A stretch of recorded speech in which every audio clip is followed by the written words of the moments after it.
এই অধ্যায় হচ্ছে জ্ঞান অর্জনের ক্ষেত্রে, এলেম শিখার ক্ষেত্রে লজ্জা করা সম্পর্কে। এলেম শিখতে গিয়ে কেউ যদি লজ্জা বোধ করে তো সেটা প্রশংসনীয় না নিন্দনীয়, সেটা ভালো না মন্দ। নিঃসন্দেহে জ্ঞান অর্জনে যদি বাধা হয় আপনার লজ্জা, তাহলে সেটা নিন্দনীয়, নন্দনীয় নয়, প্রশংসনীয় নয়, মাজমুম, সেটা অবশ্যই বর্জনীয়, ঠিক না। এই ক্ষেত্রে দুটো হাদিস নিয়ে এসেছেন, আর তার আগে আসার রয়েছে দুটো, অর্থাৎ একটি সাহাবী আয়েশা রাদিয়াল্লাহু তাআলা আনহার উক্তি, এবং আরেকটি হচ্ছে প্রখ্যাত তাবী ইমাম মুজাহিদ রাহমাতুল্লাহ আলাইহি বলছেন, ইমাম বুখারী রাহিমাহুল্লাহ, ওয়াকালা মুজাহিদুন, প্রখ্যাত তাবী ইমাম মুজাহিদ রাহমাতুল্লাহ আলাইহি বলেন, লা ইয়াতাআল্লামুল ইলমা মুস্তাহিয়িন ওয়ালা মুস্তাকবির, জ্ঞান অর্জন করতে পারবে না, এলেম শিখতে পারবে না লজ্জাশীল ব্যক্তি, যে লজ্জা করে এলেম শিখতে, আর সেই লজ্জাটাকে জ্ঞান হাসিলে বাধা দেয়। লজ্জা লাগছে জিজ্ঞেস করতে, হ্যাঁ লজ্জা লাগছে এইভাবে বসতে, হ্যাঁ তারপরে বিষয়টা জানতে লজ্জা পাচ্ছি, লজ্জা বোধ করছি। যে ব্যক্তি লজ্জা করে সে কখনো এলেম হাসিল করতে পারে না।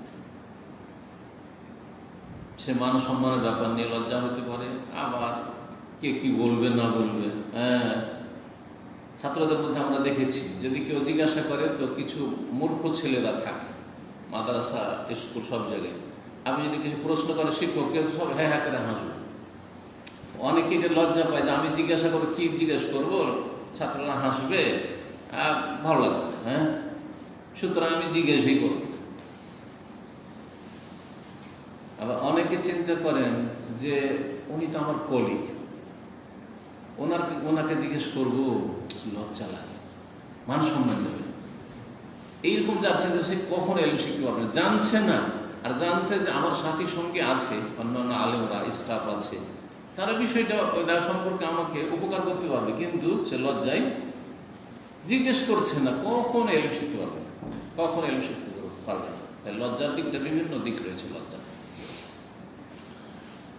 এক কথায় এলম অর্জনে যদি বাধা হয় আপনার লজ্জা, সেটি প্রশংসনীয় লজ্জা নয়। যেই লজ্জা প্রশংসনীয়, আল হায়াউ শুবাতুম মিনাল ঈমান, লজ্জা হচ্ছে ঈমানের একটি শাখা, সেই লজ্জা প্রশংসনীয় লজ্জা।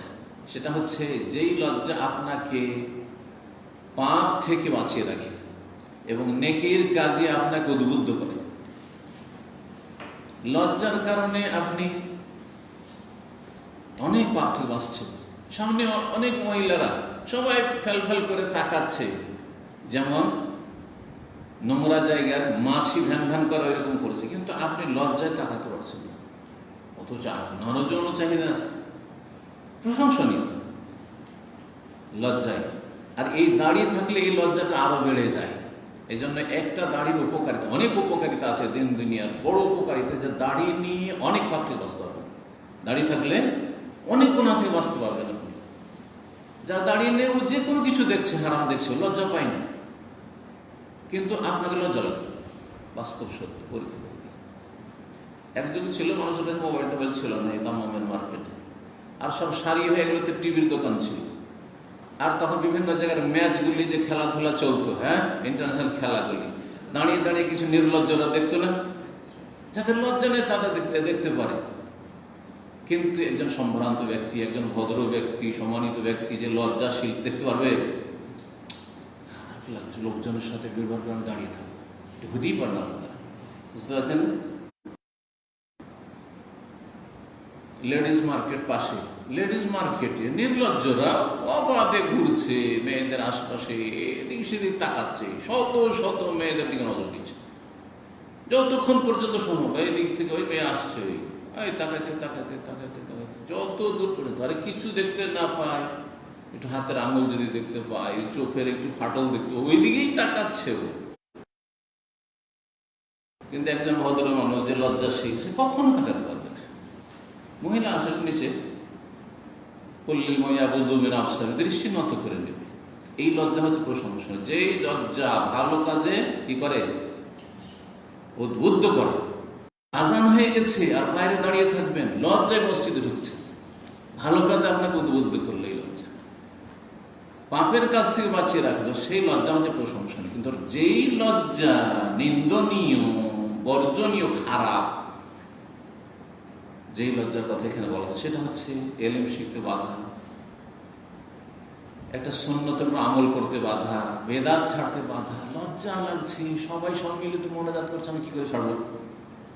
লজ্জা লাগছে রফুল এদেন করতে, লজ্জা লাগছে আমিন বলতে, হ্যাঁ, লজ্জা লাগছে আমার বাপ মা মারা গেছে, সবাই গ্রামে অনুষ্ঠান করছে, ভোজ করছে, খাওয়া দাওয়া করছে, আমি যদি না করি লোকে কি বলবে, ঠিক না? এই লজ্জা নিন্দনীয়, গুনার কাজ। তার সবসময় লজ্জা কিন্তু প্রশংসনীয় নয়, মনে রাখতে ভালো। এই লজ্জা ভাষাটি এমন একটি ভাষা, যে ভাষা সম্পর্কে জানতে হবে। সবসময় লজ্জা চলবে না, সব ক্ষেত্রে লজ্জা চলবে না, আবার সব ক্ষেত্রে লজ্জাহীন হলেও চলবে না। দিন শিখার ক্ষেত্রে সাহস থাকতে হবে, হিম্মত থাকতে হবে। লজ্জা কিসের আছে, ভালো কথা জানবো। হ্যাঁ, গোপনীয় মানুষের, পুরুষ নারী যেসব মাসাইল আছে, জিজ্ঞাসা করতে লজ্জা লাগে। আরে ওস্তাদকে কেমন করে জিজ্ঞাসা করবো? না না না, জিজ্ঞাসা করতে হবে, আপনাকে জানতে হবে মাসালা। বোঝা গেছে না? মহিলা যদি মহিলা ওস্তাদ দিয়ে জানতে পারে তাহলে সবচেয়ে ভালো, কিন্তু মহিলা ওস্তাদ দিয়ে জানা সম্ভব না হয় তো পুরুষ ওস্তাদের কাছে জানবে, অবশ্যই জানতে হবে। এমন জটিল মাসালা, যে মাসালাগুলি সম্পর্কে ভালো কোনো আলেমা মহিলা নেই, একজন মহিলা পুরুষের কাছে জানতে পারে ভদ্র ভাষা, কোনো লজ্জা নেই। এই কথাগুলি আসবে। বলছেন ইমাম মুজাহিদ রাহমাতুল্লাহ, লা ইয়াতাআল্লামুল ইলমা মুস্তাহিয়িন, লজ্জাশীল ব্যক্তি ইলম হাসিল করতে পারবে না। ওয়ালা মুস্তাকবিরিন, অহংকার ব্যক্তিও ইলম হাসিল করতে পারে। যার মধ্যে অহংকার আছে কখন ইলম হাসিল করতে পারবে না। বড় বড় যেগুলো জেনারেল শিক্ষিত লোক, এমন বিশেষ করে যদি বেদাতি মাদ্রাসার পড়া হয়, আরে আমি দাওরা ফারিগ এসেছি, আমি ডবল কামিল করে এসেছি, ইসলামিক সেন্টারে কি এইসব লেবারদের সাথে ক্লিনারদের সাথে শিখতে যাবো, ও সবকে আপনাদেরকে লেবার মনে করে, সবগুলিকে মনে করে যে ক্লিনার। হ্যাঁ, জানে না ও জাহেল যে এখানে প্রফেসর থেকে শুরু করে ক্লিনার পর্যন্ত সবাই আসে, সবার আসার অধিকার আছে। আলহামদুলিল্লাহ সর্বস্তরের লোক এখানে আসে। কথা বোঝা গেছে না? তো এই বিদাতি মোল্লারা, মাদ্রাসা পড়ুয়ারা যে হেদায়াত পাই না, তার পিছনে কারণ হচ্ছে অহংকার। এলেম হাসিল করতে পারে না। তৌহিদের দেশে আছে, তৌহিদের কিছু শিখে যায় না। 20 বছর 30 বছর এখানে ব্যবসা বাণিজ্য করে আর লক্ষ লক্ষ রিয়াল নিয়ে গেছে, কিন্তু চরম বিদ্বেষী সৌদি আরবের দুশ্মন, সৌদি আরবের এরা তৌহিদের দুশ্মন, সুন্নতের দুশ্মন, বিরাট ভক্ত, শিখ ভক্ত। কোন সংশোধন হয়নি, কারণ মুস্তাকবির, অহংকারী। এইরকমই জেনারেল কিছু শিক্ষিত লোকেরা আছে, ডাক্তার, ইঞ্জিনিয়ার, বড় উচ্চ শিক্ষিত, ও ইসলামিক সেন্টারে যাওয়া দেখছি যে নিচেও বসছে, কখনো চেয়ারে কখনো নিচে। এখানে 2 রকমের ব্যবস্থা আছে, লোকজন বেশি উঠে নিচে। এটা আমার জন্য মানে শোভা পায় না। কখন এলিম হাসিল করতে পারে না। বড় বড় যে পুঁজিপতি আছে এখানে যথেষ্ট আছে, বাঙালি পুঁজিপতি আছে না, অহংকার বাধা, পয়সার অহংকার, কার মধ্যে ক্ষমতার অহংকার, কার মধ্যে শিক্ষা দীক্ষার অহংকার, কার মধ্যে প্রভাব প্রতিপত্তির অহংকার। আমি অনেক উঁচা সিনিয়র লোক, পার্সোনাল জানব। এই জন্য যেসব লোকের ইসলামিক সেন্টারে আসে না আর পার্সোনাল টেলিফোন করে, আমি তাদের উপর ভক্তি রাখি না। ক্লিয়ার কথাবার্তা আমার সবসময়। কিন্তু একজন কিং ফাহাদ পেট্রোলিয়াম ইউনিভার্সিটির প্রফেসর সিনিয়র প্রফেসর, সে আমার বাসায় কয়েক বছর আগে, বাসায় কিছু আবার ইউনিভার্সিটিতে প্রফেসর লেকচারার আছে যারা আমাদের সাথে ভালো সম্পর্ক রাখে এবং তারা সেন্টারের সাথে যোগাযোগ রাখে। তো ওদের কাছ থেকে, কার কাছ থেকে যে বাসার নম্বরে দেখছি জোহর থেকে আসর মাঝখানে বিশ্রামের সময়, সেই সময় টেলিফোন দিয়েছে মাসালা জানো। জীবনেও সেন্টারে আসবে না, আর তুমি মাসালা জানার জন্য আমার বাসার নম্বরে। আমি এটা কখন পছন্দ করি? তুমি যতই বড় লোক, কথা বোঝা গেছে না? যতই বড় মানুষ হও না কেন, তোমার চাইতে অনেক বড় আমার কাছে দিনের এলেম, সুতরাং তার গুরুত্ব থাকতে হবে, ইমাম বুখারী রাহিমাহুল্লাহকে সেই যুগের যে রাজা ছিল, বাদশাহ ছিল, খলিফা আব্বাসী আমলের বলেছিল বলেছিলেন যে আমার রাজার ছেলেরা, হ্যাঁ, এরা কি করে জনগণের সাথে আপনার সাথে লেখাপড়া করবে মসজিদে গিয়ে? তা আপনার বুখারীর দার্সটা আমার রাজ পেলে এসে রাজ দরবারে এসে আপনাকে ভালো জায়গায় বসতে দেওয়া হবে, আর সেখানে আমার বাচ্চাদেরকে খাস করে একটা দার্স দিতে হবে। বলেছিলেন যে জাযাকাল্লাহ খাইর, এটা আমার দ্বারা সম্ভব না। এলেমকে আমি এলেমের রাসূলুল্লাহ সাল্লাল্লাহু আলাইহি ওয়াসাল্লামের হাদিসের আমি অবমাননা করতে চাই না, যে যেখানে গরিব আসতে পারবে না, জনগণ আসতে পারবে না, আর রাজার ছেলেরা শুধু সেই নীতিতে বিশ্বাসী আমি, আলহামদুলিল্লাহ সেই নীতিতে বিশ্বাসী। আমার কাছে একটা গরিব সম্মানিত, একটা ক্লিনার সম্মানিত, সে যদি আল্লাহ এবং তার রাসূল সাল্লাল্লাহু আলাইহি ওয়াসাল্লামের কথা শিখে, আমার কাছে অনেক বড় পয়সাওয়ালা তেমন কোনো মূল্য রাখে না, যদি সে আল্লাহ রাব্বুল আলামিনের দ্বীন এবং তার রাসূল সাল্লাল্লাহু আলাইহি ওয়াসাল্লামের সুন্নাহ, তাওহীদ সুন্নাহ শিখার আগ্রহ রাখে। সে আমার মুসলিম ভাই, সেটা আলাদা কথা। মুসলিম ভাই হিসাবে ভালোবাসা আছে, ভক্তি আছে, যতটা তার মধ্যে কল্যাণ আছে ততটা।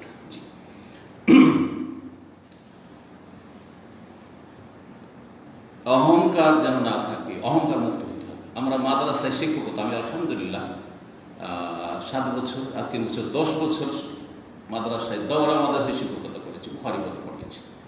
দেখেছি বেশ কিছু শিক্ষক তাদের অহংকার কাজ করে। আবার কিছুর বিপরীত, আলহামদুলিল্লাহ আমার চাইতে বা আমাদের চাইতে বয়সে বড়, কিন্তু কোনো একটি কিতাবে কোনো একটি জিনিস বুঝতে পারছেন না, এসে জিজ্ঞাসা করার কোনো লজ্জা মনে করে না।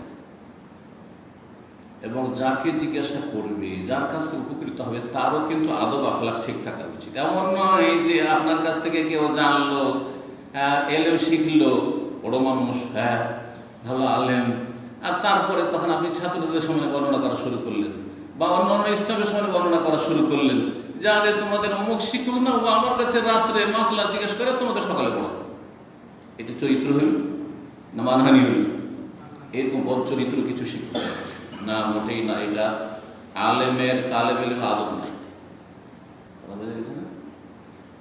ঠিক তেমনই এর বিপরীতটা, যারা অহংকারী, কেমন করে ওর কাছে জানবো? সেও মাদানি, আমার মাদানি, হ্যাঁ, সেও যতটা পড়াশোনা করে, হ্যাঁ করেছে, আমিও করেছি, হ্যাঁ, সুতরাং তাকে কেমন করে জিজ্ঞাসা করবো? আমি ছোট হয়ে যাবো।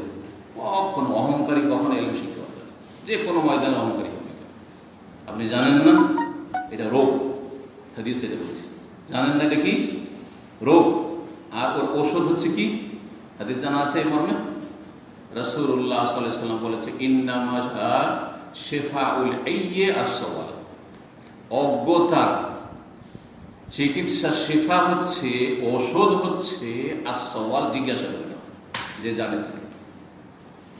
যখন একজন সাহাবী কি করেছিল, ওই যুদ্ধের মাঠে আহত হয়েছিল, মাথা জখম হয়েছিল, আর তারপরে তাদের যে আমির ছিল অভিযানের, রাসূলুল্লাহ সাল্লাল্লাহু আলাইহি ওয়াসাল্লাম ছিলেন না ওই সফরে।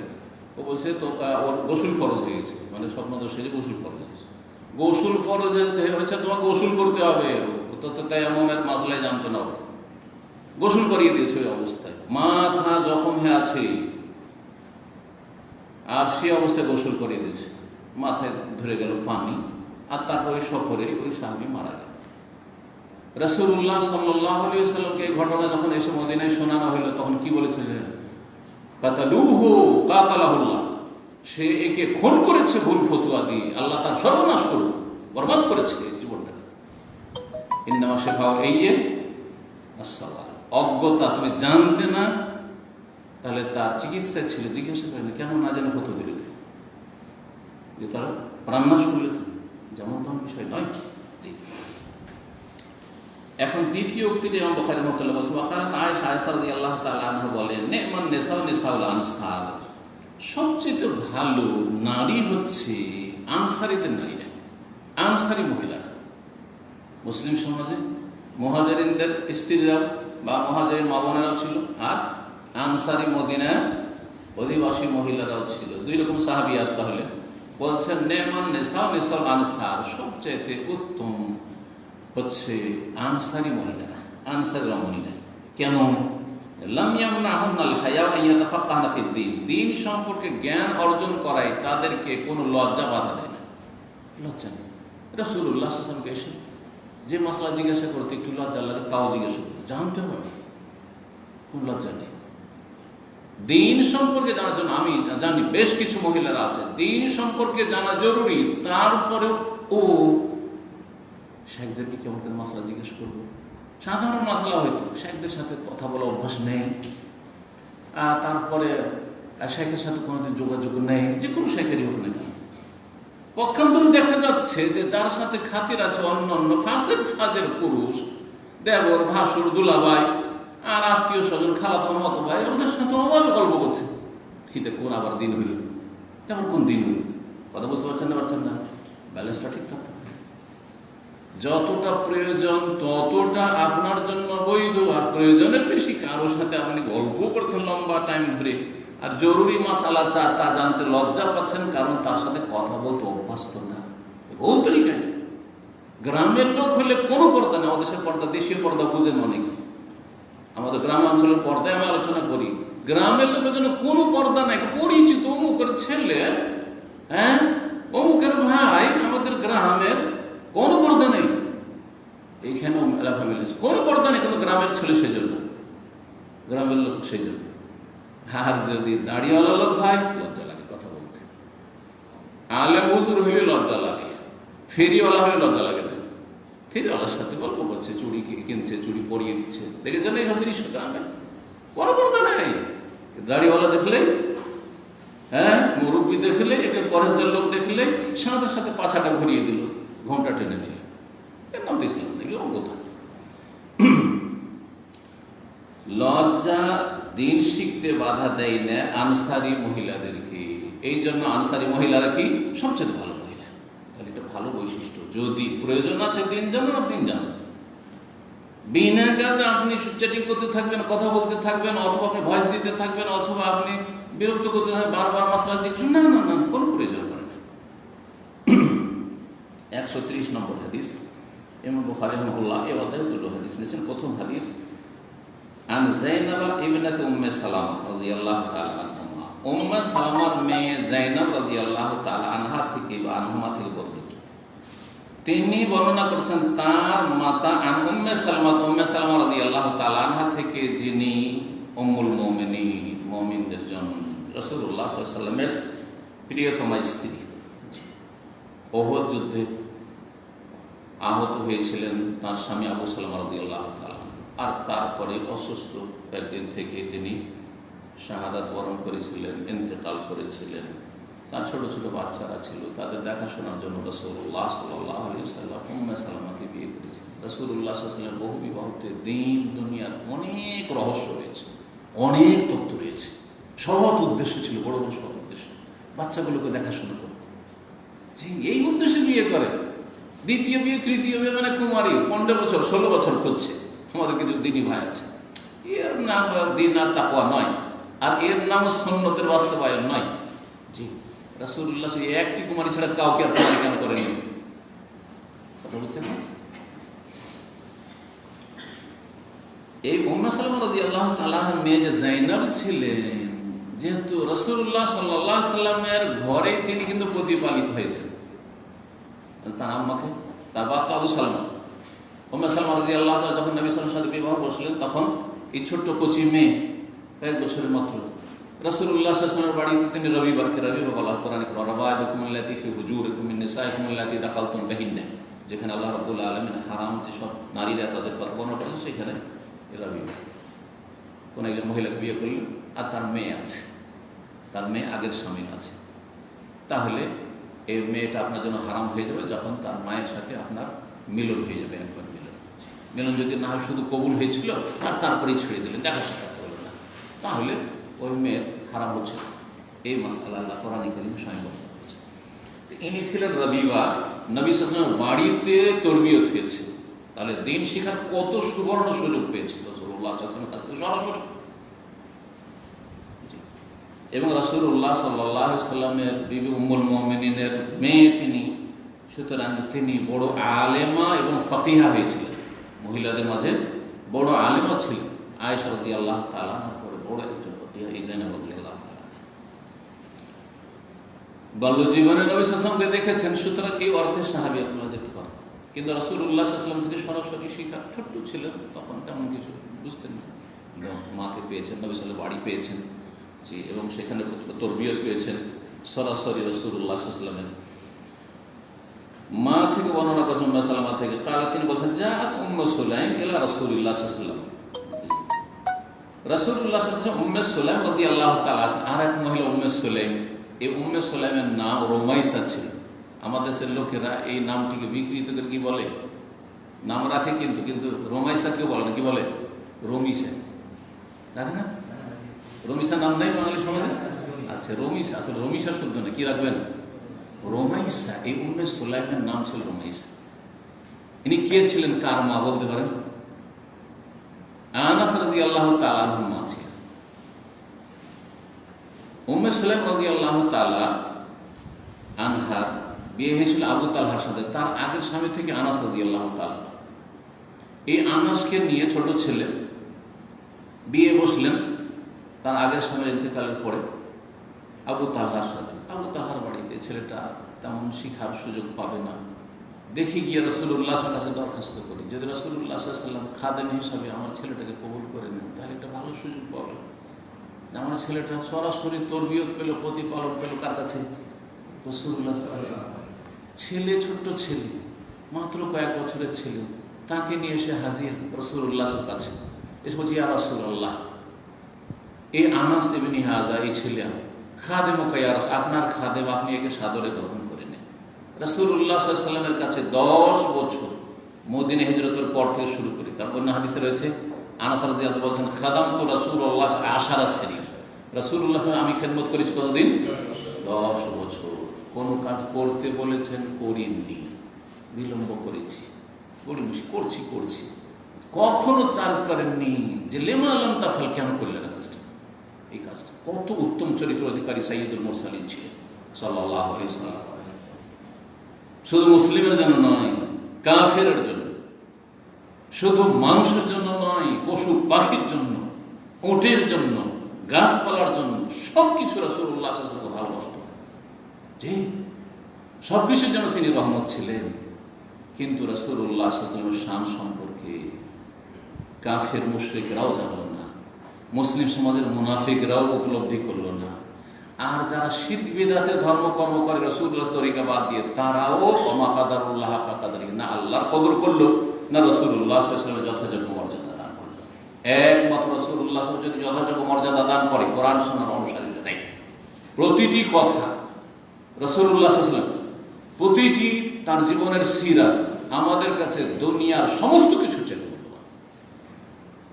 জীবনের প্রতিটি ক্ষেত্রে বাস্তবায়ন করতে হবে রাসূলুল্লাহ সাল্লাল্লাহু আলাইহি ওয়াসাল্লামের সিরাত সুন্নাত।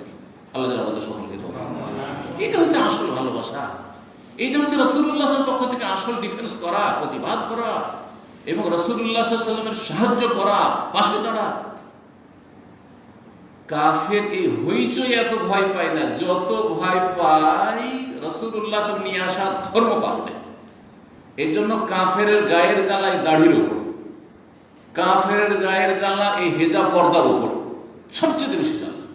কাফের গায়ের জ্বালা যদি কাউকে দেখে টাকনার উপর প্যান্ট পরে আছে, কাফের মুনাফিকরা এগুলো নিয়ে না সবচেয়ে বড় শত্রুতা করছে। না, হেজাব বন্ধ করো। ফ্রান্সে আল্লাহ লানত হোক এই সব জালেমদের উপর যারা হেজাবকে নিষিদ্ধ করছে। মিছিল নিষিদ্ধ না, খুব করো বিক্ষোভ, কারণ গণতান্ত্রিক পথে তোমার অধিকার আছে, কিন্তু হেজাব করতে পারবে না। তাহলে ভয় পাই কোনটাকে? হ্যাঁ, মিছিলকে, বিক্ষোভকে ভয় পাই, হ্যাঁ, অবরোধকে ভয় পাই, না হেজাবকে ভয় পাই? হেজাবকে ভয় পাই, দাড়িকে ভয় পাই, টাকনার উপর কাপড় থাকলে ভয় পাই, মসজিদ ফজরে ভর্তি করে দেন ভয় পাই, এগুলোতে ভয় পাই। তা বলছেন না, বোঝার চেষ্টা করবেন গুরুত্বপূর্ণ বিষয়গুলি। কুফরি শক্তি যেই বিষয়গুলিকে ভয় পায় সেগুলিতে আমাদেরকে শক্তিশালী হতে হবে। তারা নিজের ঘরে থেকে শান্তিতে থাকতে পারবে না, ভীত সন্ত্রস্ত থাকবে। তুরহিবুনা বিহি আদুওয়াল্লাহ আদুওয়াকুম, আল্লাহর শত্রুদেরকে ভীত সন্ত্রস্ত করতে হবে দ্বীনকে আঁকড়ে ধরার মাধ্যমে এবং দ্বীন মজবুত করার মাধ্যমে, দ্বীনকে তাদের ঘরে ঘরে ঢুকিয়ে দেওয়ার মাধ্যমে। এই জায়গায় ভয় পায়, দ্বীনের দাওয়াতকে সবচেয়ে বেশি ভয় পায়। দ্বীনের দাওয়াতের নামে কোথাও পারমিশন নেই তাদের দেশে। দ্বীনের দাওয়াতের জন্য ভিসা চাই, কখনো দেবে না। সবচেয়ে বেশি ভয় পায় তারা যে তাদের ঘরে ঘরে ইসলাম ঢুকে যাবে। ঠিক তো বলছিলাম আনাস রাদিয়াল্লাহু তাআলা আনহুর কথা। তিনি বলছেন যে কোনো কাজ করতে বলেনি, আমি করে ফেলেছি। বলেননি যে লিমা ফাআত, কেন করলেন, কি করতে বললেন। কিন্তু আমরা আমাদের অধীনে যারা আছে বলি না, বলি না। ধরে একটা টিপয় চা নিয়ে চলে এসছো, কে তোমাকে চা আনতে বললো, বলি না, বলি না। হ্যাঁ হ্যাঁ, টাইম চলে যাচ্ছে, চা দেয়, আসা 15 মিনিটের মধ্যে চা দেয়, ধরেন চা আসেনি, 1 ঘন্টা চা এলো না, আসলোই না সেদিন চা। কি ব্যাপার, তুমি চাটা দিলে না কেন, করেন না কেন? এটা ছোট্ট উদাহরণ দিলাম, এর চেয়ে তো বড় বড়। স্ত্রীকে বলছেন কে তোমাকে আজকে এটা পাক করতে বলেছে, কেন এটা করনি, বলছেন না এটা চরিত্র তো রাসূলুল্লাহ চরিত্র নাই। সুবহানাল্লাহ, খাদেমের সাথে স্ত্রী তার চাইতে কত বেশি মর্যাদা রাখে, কত বেশি আপনার হিতাকাঙ্ক্ষী। তাহলে রাসূলুল্লাহ সাল্লাল্লাহু আলাইহি ওয়াসাল্লামের নাম নিলে হবে না, কাজে কর্মে জীবনে তার সিরাতের বাস্তবায়ন করতে হবে। জীবনে কাউকে বলেননি সো কাজ করো, কারণ দর্শাও, কখনো বলেন। আল্লাহু আকবার। এ হচ্ছে ইন্নাকা লাআলা খুলুকিন আযীম, মহান চরিত্র অধিকারী সাইয়্যিদুল মুরসালিন মুহাম্মদ রাসূলুল্লাহ সাল্লাল্লাহু আলাইহি ওয়াসাল্লাম। আনাস রাদিয়াল্লাহু তাআলা আনহুর মা তাহলে কে, উম্মে সুলাইম। আসলে রাসূলুল্লাহর কাছে একবার তো এসেছেন, আনাসকে খাদেম হিসেবে দিয়ে গেছেন, আর এই মাসআলা জিজ্ঞেস করতে এসেছিলেন। বলছেন ফাকালাত ইয়া রাসূলুল্লাহ, হে আল্লাহর রাসূল, ইন্নাল্লাহা লা ইয়াস্তাহি মিনাল হক, আল্লাহ হক কথায়, সত্য কথায়, ভালো কথায় কখন লজ্জা করেন না। যেখানে আল্লাহ লজ্জা করেন না, তা আমি কেন লজ্জা করব? এটা ভূমিকা। কোন একটা কথা বলার জন্য ভূমিকা হইলে ভালো। তা আমাদেরকে এই বাকভঙ্গিমাও শেখানো হয়েছে, তাই না? তিনি তো সরাসরি এসে মশলাটা জিজ্ঞেস করতে পারতেন, কিন্তু এটা ভূমিকা বাঁধলেন। হ্যাঁ, জি। ফাহাল আলাল মারআতি মিন গুসলিন ইযা ইহতালামাত, তাহলে আমি একটি মাসলা জিজ্ঞেস করছি, তা হচ্ছে যে মহিলাদেরকে কি গোসল করতে হবে, মহিলার ওপর কি গোসল ফরজ, এজা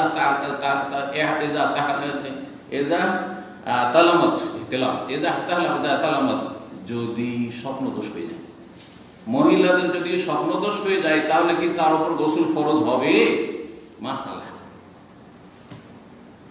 জিজ্ঞেস করলেন। স্বপ্নদোষের বিষয়টি এমনি লজ্জাকর, তাই না?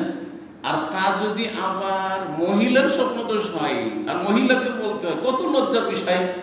তারপর এলেম শিখতে হবে আমার গোসল ফরজ কি ফরজ নয় স্বপ্নদোষ হলে।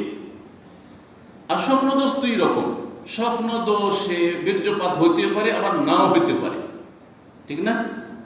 স্বপ্নদোষ কখনো কখনো দেখলেন যে সহবাস হয়ে গেল, কিন্তু দেখছেন যে কাপড়ে কিছুই নেই, ভিজেনি, তার মানে বীর্যপাত হয়নি, হতে পারে না, পারে না? তাহলে স্বপ্নদোষ 2 রকম। স্বপ্নদোষ হলে গোসল ফরজ কিনা, আর তাও মহিলার মাসআলা। এখন এই লজ্জাকর মাসলা জিজ্ঞাসা করার জন্য ভূমিকা বেঁধে বললেন যে আল্লাহ যেহেতু হক কথায় লজ্জা পান না, সুতরাং এটি হক কথা আমাকে জানতে হবে। এই প্রশ্ন থেকে আমরা কি বুঝতে পারলাম যে যখন প্রশ্ন করলেন আর রাসূলুল্লাহ উত্তরও দিচ্ছেন, কোনো আপত্তি করলেন না, তাহলে বোঝা যাচ্ছে যে প্রথম কথা বোঝা যাচ্ছে যেমন পুরুষদের স্বপ্নদোষ হয় তেমন মহিলাদেরও স্বপ্নদোষ হয়, যদিও কম। এই জন্য অনেক মহিলা না করে দেব, ওর জীবনে হয়তো স্বপ্নদোষ হয়নি, সেই জন্য জানেই। পুরুষদের স্বপ্নদোষ অনেক বেশি হয়, পক্ষান্তরে মহিলাদের স্বপ্নদোষ অনেক কম হয়। কিছু কিছু মহিলাদের আবার স্বপ্নদোষ হয়, আর বেশিও হয় কারো হয়তো, কিন্তু অধিকাংশ মহিলাদের স্বপ্নদোষ খুবই কম হয়, অনেকের হয়তো হয়ই নেই। সুতরাং আপনি কি আপনার স্ত্রীকে জিজ্ঞেস করেন যে তোমাদের কখনো স্বপ্নদোষ হয়, ও তো না করে দিতে পারে, তো সে না করলেও যে কারো হয় না এমন কথা নাই। কথা বোঝা গেছে না? স্বপ্নদোষ হলে কি গোসল ফরজ হবে মহিলাদের উপর? ফাকালা রাসূলুল্লাহ সাল্লাল্লাহু আলাইহি ওয়াসাল্লাম বললেন ইযা রাআতিল মা, হ্যাঁ গোসল ফরজ হবে যদি পানি দেখতে পায়, মানে ভিজা দেখে বীর্যপাত হয়েছে। তাহলে বোঝা গেল যে বীর্যপাত ছাড়া, কাপড় ভিজা নেই, বীর্যপাত হয়নি, কোনো লক্ষণ দেখতে পাচ্ছেন না বীর্যপাতের, নর হোক আর নারী হোক, কিন্তু স্বপ্নদোষ মানে স্বপ্নে দেখছেন কারোর সাথে সহবাস হয়েছে, সেটা স্ত্রীর সাথে হইতে পারে, যেমন প্রবাসে আছেন স্ত্রীর সাথে সহবাস হইতে পারে, আবার অন্য কারোর সাথে হয়ে যেতে পারে, শয়তান খেলা করছে। সেটা অনেক সময় মানুষের অন্তরে কারো কথার উদ্রেক হইলে, কল্পনা হইলে সেটা হইতে পারে, আবার এমনি বিনা কল্পনা তো হয়ে যেতে পারে। আপনার মনে ওই মহিলার কথা কখনো আসেনি, তারপর হয়ে যেতে পারে, বিচিত্র কিছু নেই। এইখানে একটা গুরুত্বপূর্ণ কথা শুনে রাখেন, আর সবগুলি ইনশাআল্লাহ গুরুত্বপূর্ণ কোরআন হাদিসের কথা। সেটা হচ্ছে স্বপ্ন দোষ হয় শয়তানের পক্ষ থেকে, তাই। আর রাসূলুল্লাহ সাল্লাল্লাহু আলাইহি ওয়াসাল্লামকে শয়তান থেকে আল্লাহ যেহেতু সুরক্ষিত রেখেছেন, শুধু রাসূলুল্লাহ সাল্লাল্লাহু আলাইহি ওয়াসাল্লাম স্বপ্ন দোষ হয়নি, এটা মনে রাখেন। কোনোদিন শোনেননি, তাই না? স্বপ্ন দোষ থেকে তিনি নিরাপদ, কারণ শয়তানের অনিষ্ট থেকে তিনি নিরাপদ। পক্ষান্তর আমরা কেউ যতই বড় আল্লামা হয়ে যাক না কেন, যত বড় বুজুর্গ হয়ে যাক না, শয়তানের অনিষ্ট থেকে নিরাপদ নয়। সুতরাং স্বপ্ন দোষ হতে পারে, কারো কম কারো বেশি। স্ত্রীর সাথে থাকলে স্বপ্ন দোষ অনেকের হয়ই না, হয় না, কারণ হওয়ার সুযোগই হয় না ওইরকম। আলহামদুলিল্লাহ শারীরিক চাহিদা পূরণ হয়ে যাচ্ছে, সুতরাং স্বপ্ন দোষ হয় না। একমাত্র হবে স্ত্রী থাকা সত্ত্বেও স্বপ্ন দোষ যদি তার চরিত্রে বক্রতা থাকে, নজর খারাপ থাকে, অন্তরে শয়তান সুযোগ নিচ্ছে বাসা বাঁধা, তাহলে হইতে পারে, ছাড়া ব্যতিক্রম হইতে পারে। জি, ইল্লা মাশাআল্লাহ। তাহলে মাসলা জানাল ফাকাত উম্মে সালামা তানি ওয়াজহা, উম্মে সালামা রাদিয়াল্লাহু তাআলা আনহার বাড়িতে রাসূলুল্লাহ সাল্লাল্লাহু আলাইহি ওয়াসাল্লাম উম্মে সুলাইম আসলেন। আনাসের মাঝিকে সাথে উম্মে সালামা রাদিয়াল্লাহু নবী সাল্লাল্লাহু আলাইহি ওয়াসাল্লামের প্রিয়তম স্ত্রী লজ্জা পেয়ে গেছে এই মাসলায়। জিজ্ঞাসা যিনি করছেন উনি কিন্তু লজ্জা পাচ্ছেন না, কিন্তু তিনি লজ্জা, কারণ বিষয়টি লজ্জাকর। তো লজ্জা, মহিলাদের লজ্জা হলে কি করে? লজ্জা হলে কি করে? এটা করে কিন্তু, হ্যাঁ, যদি কাপড় টাপড় কিচ্ছু না থাকে তো কি করে? মুখে হাত দিবে, নাকে হাত দিবে, নাক ঢেকে লজ্জা। দেখেছেন না মহিলাদেরকে? কিছু মহিলাদের পর্দা এরকম, চেহারা খুলে চলাফেরা করছে, আর হঠাৎ করে শেখের সামনে পড়ে গেছে, আরে তুই তো আমাদের শেখ, কথা দেখা গেছে, অথবা কাপড়টা এইরকমও পর্দা আছে। মুখ ঢেকে নিয়েছেন, ওয়াকালা বললেন ইয়া রাসূলুল্লাহ, আল্লাহ রাসূল, ওয়া তাহতালিমুল মারআতু, মহিলাদেরও স্বপ্ন দোষ আবার হয়। সুবহানাল্লাহ। নবী সাল্লাল্লাহু আলাইহি ওয়াসাল্লাম বিবি উম্মে সালমা জানছেন না যে মহিলাদের স্বপ্ন, তাহলে বোঝা গেল যে অনেক মহিলা যখন নবী সাল্লাল্লাহু আলাইহি ওয়াসাল্লাম বিবি জানছেন না যে স্বপ্ন দোষ হয় কিনা মহিলাদের, কারণ খুবই কম হয় বললাম। সুতরাং বহু মহিলা হয়তো জান না যে তাদের স্বপ্ন দোষ, যেহেতু হয় না মনে করে যে না মহিলাদের স্বপ্ন দোষ হয় না, স্বপ্ন দোষ পুরুষদের হয়। তাহলে না, নবী সাল্লাল্লাহু, হ্যাঁ হতেই পারে, কেন হবে না, পুরুষের হয়, নারীরও হতে পারে। তার বাদ ইয়ামিনুকে, তোমার ডান হাত ধুলো ধূসরিত হোক, আরবরা এরকম বলে, কিন্তু এটি আসলে বদ্ধ উদ্দেশ্য নাই। ফাবেমা ইউফাহা, কাউকে একটু সজাগ করার জন্য অথবা একটু ধমক দেওয়ার জন্য এই ধরনের কথা বলে। ফাবেমা ইউশবিহুল ওয়ালাদ, যদি স্বপ্নদোষী না হবে, বীর্যই মহিলাদের না হবে, তাহলে তাদের আকৃতিতে সন্তানরা কেমন করে আসে? কোন কোন বাচ্চা মায়ের মতো দেখতে, কেমন করে হয়? তাহলে অবশ্যই তাদেরও বীর্য আছে, এই জন্য কি হয়, তাদের বীর্য প্রাধান্য পেলে বা তাদের বীর্যপাত আগে হলে, যেটা হোক না, দুটি অর্থ করা হয়েছে, গালাবা শব্দটি এসছে, তাদের বিস্তার লাভ করলে তখন মেয়ে সন্তান হয়, মায়ের দিকে টান দেয়, অথবা মেয়ের মতো দেখতে ছেলে সন্তানই হয়েছে, কিন্তু দেখতে বাপের সাথে একটু মিল নেয় না, রঙে না ঢঙে। হ্যাঁ, বাপ হয়তো খাটো আর মা লম্বা, ছেলে মাশাআল্লাহ সব মায়ের মতো লম্বা, তো মায়ের টানে গেছে। এই কারণে 131 নম্বর হাদিস,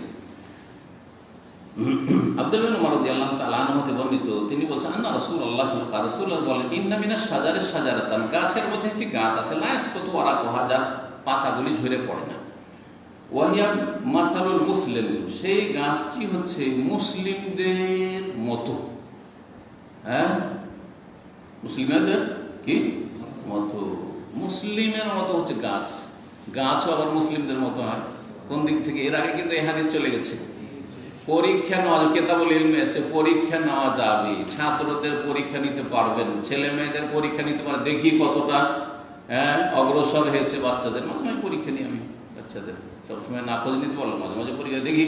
জি, পরীক্ষা নেওয়া যে জায়েজ, এর দলিল এই হাদিস। এই হাদিস থেকে অনেক মাসাইল ইস্তেমাত হয়, তার মধ্যে একটি ইমাম বুখারী ইস্তেমাত করেছেন কি, পরীক্ষা নেওয়া জায়েজ বৈধ। আর এখানে এলেম শিখার ক্ষেত্রে লজ্জা প্রশংসনীয় না।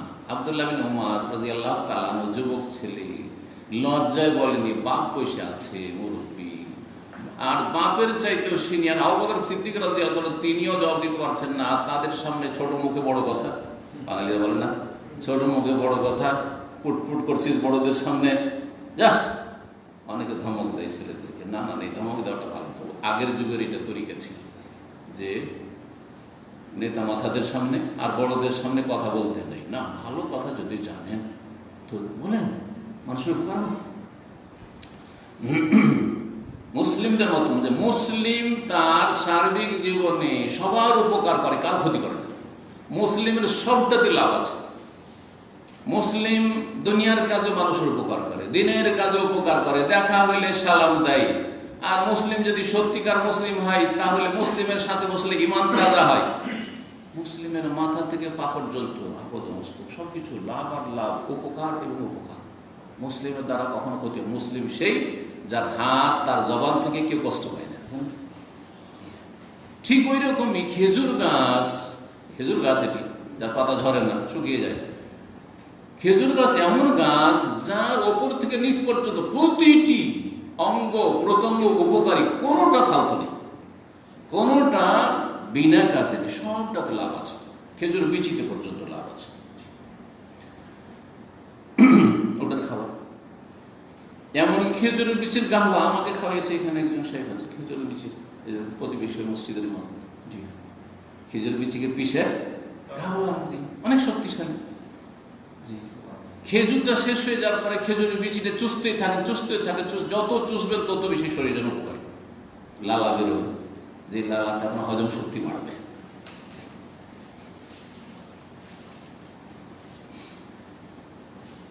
হাদিসুনি মাহি, আচ্ছা তোমরা বলো তো সেই গাছটি কি? পরীক্ষা করছে রাসূলুল্লাহ সাল্লাল্লাহু আলাইহি ওয়াসাল্লাম। বাবাদি, লোকেরা কিন্তু গ্রাম অঞ্চলের গাছ নিয়ে কল্পনা জল্পনা শুরু করে দিয়েছে। সবার ব্রেন চলে গেছে কোন দিকে? গ্রামের গাছপালার দিকে। মদিনা শহরের দিকে আর কেউ তাকাচ্ছে না, অথচ মদিনার চারিদিকে খেজুরের বাগান আর বাগান, বাগান আর বাগান, এখনো তখন। ওয়াকাফি নাফসি, কিন্তু আমার মনে মনে এই কথা একবার গেঁথে গেছে, আন্নাহা নাখলা, তো সেটি হচ্ছে খেজুর গাছ। কাল আব্দুল্লাহ বিন ওমর বলছেন রাদিয়াল্লাহু তাআলা আনহু, ফাস্তাহিয়াইতু, আমি লজ্জা পেয়ে গেলাম, উত্তর দিতে লজ্জা পেয়ে গেলাম। রাসূলুল্লাহ জিজ্ঞাসা করলেন, কিন্তু উত্তর জানা সত্ত্বেও দিলাম না, লজ্জায়। তো লজ্জা কিসে বাধা দিল? এলেমের কথা পেশ করতে বাধা দিল, প্রশংসনীয় না। ফাকালু ইয়া রাসূলুল্লাহ, হ্যাঁ, লোকেরা বলল যে আমরা তো বলতে পারলাম না, হে আল্লাহ রাসূল, আখবিরনা বিহা, আপনি বলে দেন। অন্যান্য সাহাবীরা কেউ বলতে পারলেন না, একমাত্র আব্দুল্লাহ বিন ওমর ছাড়া কেউ বলতে পারেননি, কিন্তু তিনি বলেননি লজ্জায়। ফাকাল রাসূলুল্লাহ সাহিয়ান নাখলা, তো রাসূল বললেন সেটা তো খেজুর গাছ, খেজুর গাছের পাতা ঝরে না। কাল আব্দুল্লাহ তখন বলছেন আব্বাকে, ওমর রাদিয়াল্লাহু আনহু মজলিসে বসে, হাদাসতু আবি বিমা ওয়াকাফি নাফসি, আমি আমার আব্বাকে বললাম যে আমার মনে কিন্তু এই কথা গেঁথেছিল, আর আমি বলতে গিয়ে বললাম না, লজ্জায় বললাম না যে আপনারা বসে আছেন, আবু বকর সিদ্দিক বসে আছেন, কেমন করে বলবো, বিয়াদবি। ফাকালা, বললেন তখন কে? বাবা ওমর রাদিয়াল্লাহু আনহু, আনতা কুনা কুলতাহা আহাব্বু ইলাইহি মিন আন ইয়াকুনা লিকাযা ওয়া কাযা, তুমি যদি সেটা বলে দিতে তাহলে সেটা আমার কাছে অধিক প্রিয় হতো, আমার জন্য এত এত ধন সম্পদ চাইতে। আর আরবদের মধ্যে সবচেয়ে মূল্যবান ধন সম্পদ ছিল লাল উট। উটের বেশি তারা চিন্তাই করতেন না, না পেট্রোল, না রিয়াল, হ্যাঁ, না বড় বড় চাকরি, না আর কিছু। তখন তার মূল্যবান কি ছিল? সম্পদ উট ছিল। সুতরাং লাল উটের চাইতে আমার জন্য উত্তম হইতো। বাবা তুমি বলনি কেন? কারণ বাপ চাই যে আমার চাইতে বড় হোক ছেলে। প্রত্যেক বাপ চায়, প্রত্যেক মা চায়, কিন্তু বাপ মা ছাড়া পৃথিবী কেউ চাইবে না।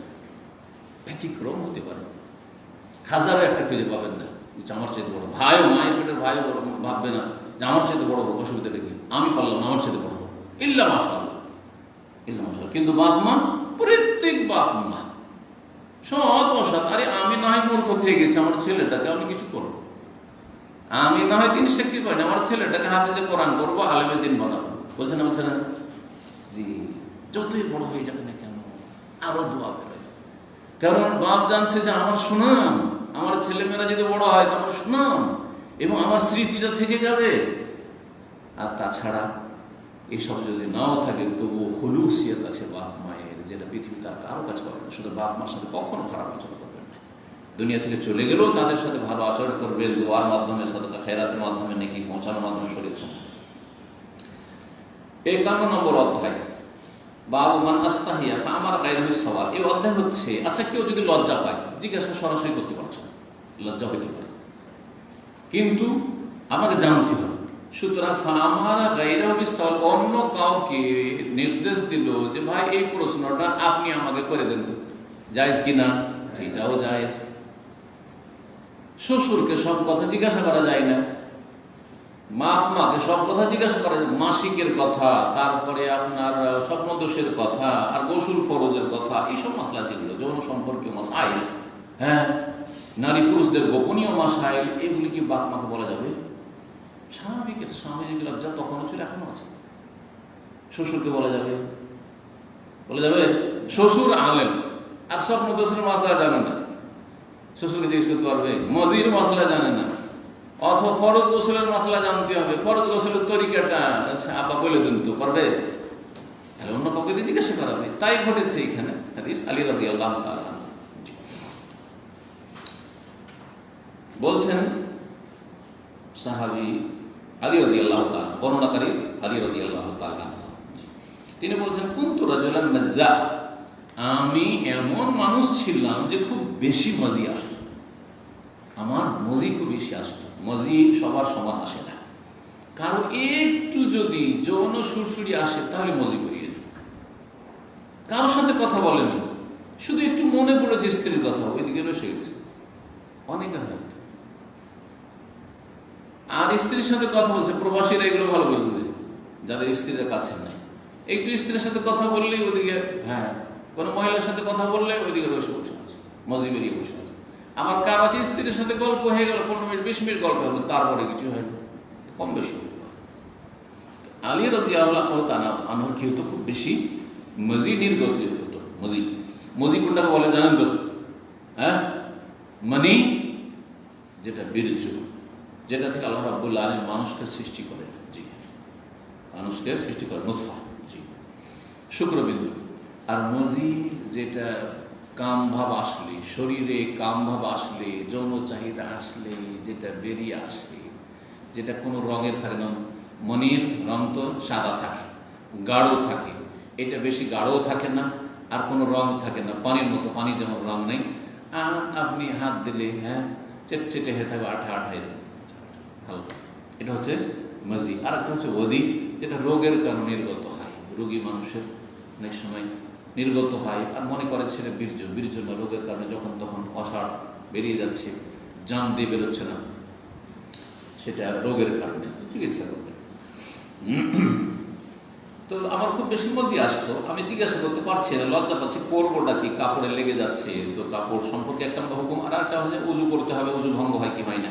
ফাআমারতুল মিকদাদ, মিকদাদ বিন আসওয়াদ রাদিয়াল্লাহু তাআলা আনহুকে আমি নির্দেশ দিলাম, আইয়াসআলান নবী সাল্লাল্লাহু আলাইহি ওয়াসাল্লাম যেন জিজ্ঞেস করে। অন্য রিওয়ায়াতে রয়েছে লিমাকান ইবনাতি, কেন লজ্জা পেলাম জিজ্ঞেস করতে সরাসরি, যেহেতু তার মেয়ে আমার সংসারী, লিমাকান ইবনাতি ফাতিমা, ফাতিমা রাদিয়াল্লাহু যেহেতু আমার স্ত্রী, শ্বশুর সাহেবকে কেমন করে এই সমস্যা জিজ্ঞেস করবো, সেই জন্য আমি মিকদাদ বললাম তুমি আমাকে জিজ্ঞাসা করবে। নবী সাল্লাল্লাহু আলাইহি জিজ্ঞেস করে, ফাসা আল্লাহু, তিনি জিজ্ঞেস করলেন, ফাকাল, তখন নবী সাল্লাল্লাহু আলাইহি ফিহিল ওযু, তাতে ওযু করতে হবে, ওযু ভঙ্গ হয়ে যাবে, মজি নির্গত হলে ওযু ভঙ্গ হয়ে যাবে, কাপড়ে লাগলে কাপড় নাপাক হয়ে যাবে, সুতরাং কাপড় পরিবর্তন করবে যদি পরিবর্তনের অবস্থা থাকে। 52 নম্বর অধ্যায় আছে বাবু যিকরিল ইলমি ওয়াল ফতোয়া ফিল মসজিদে। এই অধ্যায় হচ্ছে এলেম চর্চা করা, এলেম দেওয়া এবং এলেম নেওয়া, শিখাচ্ছেন অথবা শিখছেন, এইরকম ফতোয়া দেওয়া আর ফতোয়া জিজ্ঞেস করা, ফিল মসজিদ, মসজিদে, মসজিদে মসজিদে ফতোয়া জিজ্ঞাসা করা যাবে কিনা, ফতোয়ার উত্তর দেওয়া যাবে কিনা, না বলতে হবে চলো বাইরে, তারপর বলছে বলতে হবে। কিন্তু কেউ যদি বলে যে আপনি টাকাটা পাবেন, এগুলো মাসা অনেকে খেয়াল রাখে না, মসজিদে বসে আছেন, টাকাটা পাবেন, আপনি ধরেন টাকাটা নেন, কিনা বেচা, ওই যে আপনার কাছে কোনো জিনিসটা কিনেছিলেন, অথবা আপনি একটা গাড়ি বিক্রি করছেন, ঠিক আছে, মসজিদে বসে আছেন, দেন টাকাটা নেন, কথাবার্তা হলো গাড়ির কত দাম, এগুলো জায়েজ না। গাড়ির দাম দর যদি করতে হয়, কোনো মাল সামানে দাম দর করতে হয়, আর তার সেটা পেমেন্ট করতে হয়, অ্যাডভান্স দিতে হয়, তাহলে কি করতে হবে? হ্যাঁ, মসজিদের বাইরে চলে যান, চলো মসজিদের বাইরে গিয়ে কাজ করি। কারণ রাসূলুল্লাহ মর্মে হাদিস রয়েছে, কেউ যদি তুমি দেখো এমন কোন ব্যক্তি, ইযা রাআইতুম মাই ইয়াবতাউ ফিল মসজিদে, মসজিদে সে ক্রয় বিক্রয় করছে, ফাকুলু, তাহলে তোমরা বলো, লা আরবাহাল্লাহ তিজারাতা, তোমার ব্যবসাতে আল্লাহ যেন কোনো লাভ না দেয়, মুনাফা না দেয়। বদুয়া দিতে বলেছেন রাসূলুল্লাহ। মসজিদ এই কাজের জন্য তৈরি করা হয় না যে দুনিয়াদারি করবেন, ব্যবসা বাণিজ্য করবেন। ওয়াইদা রাআইত মান ইয়াকসুদু দাল্লাতান, মসজিদে যদি হারানো বস্তু কেউ খোঁজ করে, কেউ এসে বলছে যে আমার একটা কিছু হারিয়ে গেছে, আমার ছেলেটা হারিয়ে গেছে, মসজিদে মুসল্লির বাইরে কথা বলে, লা রাদ্দাল্লাহু আলাইহি, বদুয়া দিতে বলেছেন রাসূলুল্লাহ সাল্লাল্লাহু আলাইহি ওয়াসাল্লাম। এরকম কাজ করবেন না। মসজিদে এখান থেকে এলেম চর্চা করা, তাহলে মসজিদে কেউ যদি মাদ্রাসার দার্সগাহ বানায়, ক্লাস করে, মসজিদে হেফজখানা থাকে, মসজিদে মাদ্রাসার ক্লাস চলছে, যে কোনো ক্লাস চলছে, অথবা সাপ্তাহিক কোনো ক্লাস চলছে, যে কোনো অসুবিধা নেই, দৈনিক অনেক মসজিদে মাদ্রাসার ক্লাসগুলি হয় কি হয় না? অনেক মসজিদে যেখানে হয়তো ক্লাসরুমের ব্যবস্থা নেই, মসজিদে ক্লাস হচ্ছে, জায়েজ রয়েছে, বরং সুন্নাত। জি, আব্দুল্লাহ ইবনে উমর রাদিয়াল্লাহু তাআলা আনহু থেকে বর্ণিত, বলছেন আন্না রাজুলান কামা ফিল মসজিদে, জনৈক ব্যক্তি মসজিদে দাঁড়ালো, ফাকালা, বলল সে, ইয়া রাসূলুল্লাহ, রাসূল, মিন আইনা তা'মুরা আন মুহিল্লা, আমাদেরকে কোথা থেকে ইহরাম বাঁধতে বলছেন, তালবিয়া পাঠ করতে বলছেন, বাইরে থেকে আসছি, কোনখান থেকে আমরা তালবিয়া শুরু করব আর ইহরাম বাঁধবো? ফাকালা রাসূলুল্লাহ, রাসূল বলে, ইউহিল্লু আহলুল মদিনা মিন যিল হুলাইফা, মদিনাবাসীরা যুল হুলাইফা থেকে তালবিয়া পাঠ করবে, মানে ইহরাম বাঁধবে। যুল হুলাইফার বর্তমান নাম কি জানেন? মদিনায় কোনোদিন আমরা করেননি আপনারা? কে করেছেন মদিনায় আমরা? হ্যাঁ, আবিয়ারে আলী। কি নাম? আবিয়ারে আলী, আবিরে আলী, আবিয়ারে আলী। যুল হুলাইফা মসজিদ নববী থেকে 10 কিলোমিটার দূরে, এখন শহরের ভিতরে পড়ে গেছে। আমরা যখন মদিনায় লেখাপড়া করতাম, আজকে থেকে প্রায় 30 বছর হয়ে যাচ্ছে, তখন একবারে ফাঁকাতে ছিল, তো ওইদিকে মদিনায় কোনো জনবস্তি ছিল না দীর্ঘদিন ধরে। আজকে 10-15 বছর থেকে মনে হয় শহর হয়ে গেল, 20 বছর থেকে। তাহলে মদিনাবাসীর মিকাত হয়ে গেল। মদিনায় যখন আপনারা যাবেন, তখন আপনাকে যুল হুলাইফা থেকে ইহরাম বাঁধতে হবে। মদিনায় যারাই আসে বাইরে থেকে, অথবা মদিনাবাসী, ওয়াইহিল্লু আহলুশ শাম, শাম দেশের অধিবাসীরা ইহরাম বাঁধবে। তালবি আহাল্লা ইহিল্লু মানে তালবিয়ার সাথে আওয়াজ উঁচু করা, শাব্দিক অর্থ ইহলাল মানে হচ্ছে লব্বাইক আল্লাহুম্মা লব্বাইক, লব্বাইক লা শারীকা লাক লব্বাইক, এই যে শুরু করা, এটা ইহলাল। বা লব্বাইক উমরা, লব্বাইক হজ্জান, এটা হচ্ছে ইহলাল। শাম দেশের লোকেরা ইহরাম বাঁধবে, তালবিয়া শুরু করবে মিনাল জোহফা, জোহফা নামক স্থান থেকে। জোহফা যেটি বর্তমান রাবেগ শহরের কাছে। জোহফা একটি গ্রাম ছিল যেটা বিরান হয়ে গেছে। ইয়াম্বর দিক থেকে কোনোদিন কেউ যদি এসে থাকেন, ইয়াম্বর থেকে এসছেন, বদর হয়ে ওই রাস্তা দিয়ে যদি আসেন লোহিত সাগরের কিনারা কিনারা, তাহলে রাবেগ, জেদ্দা থেকে বেশ কিছু দূরে রাবেগ একটা শহর গড়ে উঠেছে, যেখানে কিং আবদুল্লাহ বিশাল ইউনিভার্সিটি রয়েছে। সেখান থেকে এখন ইহরামের ব্যবস্থা আছে, ওখানে একটা ভালো মসজিদ তৈরি করা হয়েছে। আর ওই গ্রামটি বিরান হয়ে গেছে, উজাড় হয়ে গেছে, ওখানে আর কোনো জনবস্তি নেই। তো জোহফার যেহেতু সরাসরি সামনাসামনি পড়ছে, তো ওই রাবেগ থেকে, রাবেগের সুন্দর মসজিদ আছে, সেখান থেকে ইহরাম বাঁধা ওই দিক থেকে জানা আছে। আমি 1-2 বার বক্তব্য করতে গিয়েছি বদরে এবং ইয়াম্বোতে, এবং সেখান থেকে মক্কা যখন এসেছি তখন ইহরাম বেঁধেছি। এই মিকাত থেকে আলহামদুলিল্লাহ ইহরাম বেঁধেছি, আর মদিনা থেকে তো বহুবার ইহরাম বেঁধেছি। আর আরেকটি হচ্ছে তায়েফের সাইল থেকে, এখান থেকে তো অনেকবারই, কারণ এটি আমাদের সোজা রাস্তা। এছাড়া আর কোন মিকাত আছে? চলেন দেখেন। ওয়াইহিল্লু আহলুন নাজদ মিন কারন, আর নাজদবাসীরা, নাজদ আল কাসিম রিয়াজ, এবং যারা রিয়াজ হয়ে অতিক্রম করবে, আলহাসা দাম্মাম যারা আছে, এরা নাফরুল বাতেন, এরা কোন দিক দিয়ে যায়? এরা এদিক দিয়ে যায়। হ্যাঁ, তায়েফের রাস্তা দিয়ে বেশিরভাগ যায়। তো তায়েফের রাস্তা দিয়ে যখন যাবে, তখন কোথায় ইহরাম বাঁধবে? কারনুল মানাজিল থেকে। সংক্ষিপ্ত নাম হচ্ছে কারন, আর বড় নাম হচ্ছে কারনুল মানাজিল। এটি পুরাতন নাম, হাদিসে এসেছে। আর নতুন নাম হচ্ছে সাইল কবির বা সাইলুল কবির।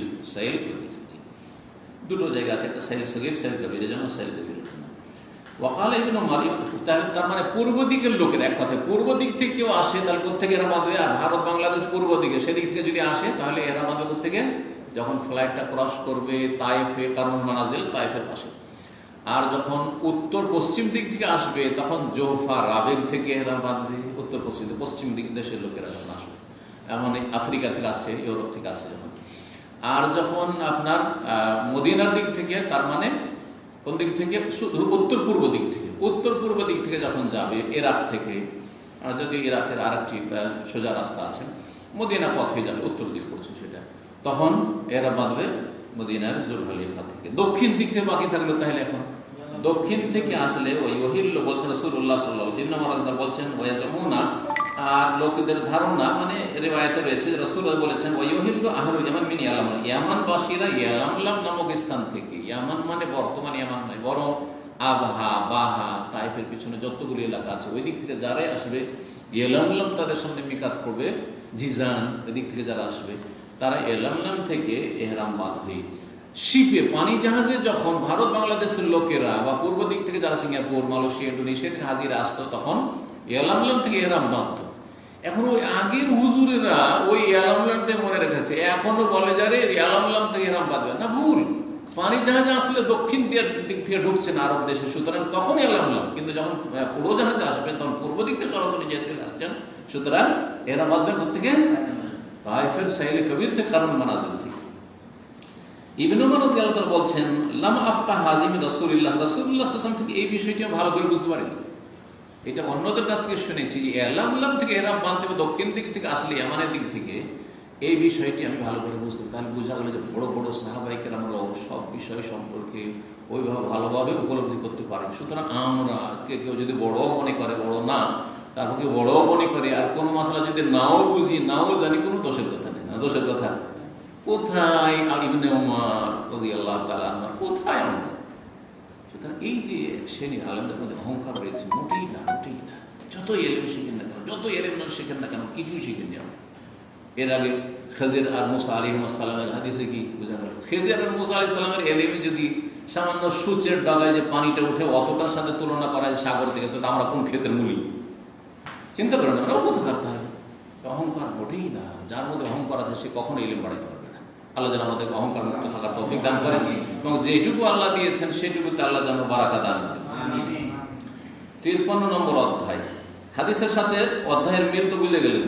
যে লোকটি জিজ্ঞেস করেছিল মসজিদে দাঁড়িয়ে, যখন মসজিদে দাঁড়িয়ে মাসলা জিজ্ঞাসা করতে পারে তাহলে দার্সো তাদরিসও করতে পারে, পঠন পাঠনও করতে পারে, কোনো অসুবিধা নেই। 53 নম্বর অধ্যায় বাবু মান আজাবা সাইলে আকসার মিম্মা সাআলাহু। এই অধ্যায় হচ্ছে এমন কোনো জিজ্ঞাসাকারী ব্যক্তি সম্পর্কে বা এমন কোনো ব্যক্তি সম্পর্কে যেই মুফতি সাহেব জিজ্ঞাসাকারী ব্যক্তিকে যতটা জিজ্ঞাসা করেছিল তার চাইতে বেশি কথা বলে যদি উত্তর দেয় তাহলে জায়েজ কিনা, না এটা বিরক্ত করা। যেমন আপনি একটা মাসলা জিজ্ঞেস করলেন, আপনার মাসলা বলার সাথে সাথে ওইটা আমি আরো বাড়িয়ে তার সাথে সংশ্লিষ্ট যে কথাগুলো সেগুলো বলে দিলাম, তো এটা আমার জন্য ভালো, আপনার জন্য ভালো না ভালো নয়? কি বলবেন? ভালো। যদি মুফতি মনে করে যে এই মাসআলা এখন দরকার পড়েছে, যেমন এটা বলবো তখনই তার আর একটা প্রশ্ন জাগবে, সুতরাং সেটার উত্তর একসাথে দিয়ে দিই। আর আমি আমার আলোচনাতে যারা বিষয়ভিত্তিক আমার আলোচনা শুনে আলহামদুলিল্লাহ যারা উপকৃত হয় বলে যে আমার আলোচনা শোনার আগে প্রশ্ন করবেন না, আপনি গোটাটা শুনে নেন, তারপরে দেখবেন যে আপনার যত প্রশ্ন ছিল সবগুলো উত্তরে আলোচনাতে আছে। কথা বুঝতে পারছেন না? কারণ আমি জানছি যে এই বিষয়ের সাথে সংশ্লিষ্ট এই মাসাইলগুলি হতে পারে, সুতরাং এই প্রশ্নগুলি আপনার দেমাগে পরে আসবে, সুতরাং এখনই আলোচনা করে দেওয়াটা উচিত হবে। বুঝতে পারছেন না? জি। তো রাসূলুল্লাহ এরকম অনেকবারই করেছেন। এখানে একটি হাদিস নিয়ে এসেছেন, কিন্তু আর একটি হাদিস এর চাইতে ক্লিয়ার। সেটা হচ্ছে রাসূলুল্লাহ সাল্লাল্লাহু আলাইহি ওয়াসাল্লামকে সাগরের পানি সম্পর্কে জিজ্ঞাসা করা হয়েছিল। সুয়রা রাসূল আন মাইল বাহরি, সাগরের পানি পাক না না পাক, উযু করতে পারবো, গোসল করতে পারবো কিনা লোনা পানিতে বা সাগরের পানিতে, কত মুর্দা পড়ে থাকছে, হ্যাঁ জীবজন্তু। কি বলেছিলেন? হ্যাঁ, হুয়া তাহুরু মাউহু ওয়াল হিল্লু মাইতাতু। কথা দুটা, প্রশ্ন একটা ছিল, উত্তর দিয়েছেন দুটো বিষয়। পানি সাগরের পাক, তাহুরু মাউহু পাক এবং পাককারী, তাহুর পবিত্রতা দানকারী, তা দিয়ে ওযু করতে পারো, গোসল করতে পারো, তাহের এবং মুতাহের, নিজেও পাক এবং অন্যকেও পাক করতে পারে। যেমন শরবত তো পাক, কিন্তু শরবত দিয়ে ওযু করা যাবে? হ্যাঁ। শিরা তো পাক, মধু তো পাক, হ্যাঁ হ্যাঁ। তারপরে আপনার খেজুরের যে রস, তালের রস, এগুলি পাক, হ্যাঁ। কুশারের রস, আপনার এই যে জুস, হ্যাঁ, আপনার আখের রস, পাক না না পাক? উযু করা চলবে? যে আমাদের আলহামদুলিল্লাহ আমাদের আখের অভাব নেই, আখের রস দিয়ে উযু করবো, চলবে? তাহলে বোঝা গেল যে পাক হইলেই যে সেটা মুতাহির, তরল হইলে তার নাই। তাহির আর মুতাহির তো তহুর, সেটা বলছে সাগরের পানি নিজেও পাক এবং অন্যকে পবিত্রতা দানকারী তহুর, হ্যাঁ। ওয়াল হিল্লু মাইতাতুহু, এবং সাগরে মৃত জীবজন্তুও যদি পাও, আর সেটা যদি সাগরেরই জীবজন্তু হয়, মানে স্থলচর প্রাণী না হয়, তাহলে সেটার মরাটাও তোমার জন্য কি হালাল। সুতরাং মরা মাছ ভাসছে, পাত, যা কিছু জীবজন্তু যা শুধু পানিতেই থাকতে পারে, জলচর প্রাণী যেটাকে বলা হচ্ছে, আর স্থলে আসলে থাকতে পারবে না, হয়তো 2-4 ঘন্টা থাকবে, 1-2 দিন থাকবে, কিন্তু মরে যাবে, তাহলে সেটার হুকুম ভিন্ন, কিন্তু যদি পানির কোনো প্রাণী হয় তাহলে সেটা মরে গেলেও সেটা কি হালাল। সুতরাং খেতে পারো। আম্বার মাছ রাসূলুল্লাহ সাহাবীরা 1 মাস ধরে খেয়েছে। কত বড় বিশাল মাছ ছিল, 80 জন লোক 1 মাস ধরে খেয়েছে। আর বলছে খেয়ে যে আমরা মোটা হয়ে গেছিলাম। চোখের যে গর্তটা সেই মাছের এত বড় ছিল যে বলছে যে আমরা কয়েকজন লোক ওই চোখের গর্তে লুকিয়ে যেতাম, দেখা যেত না।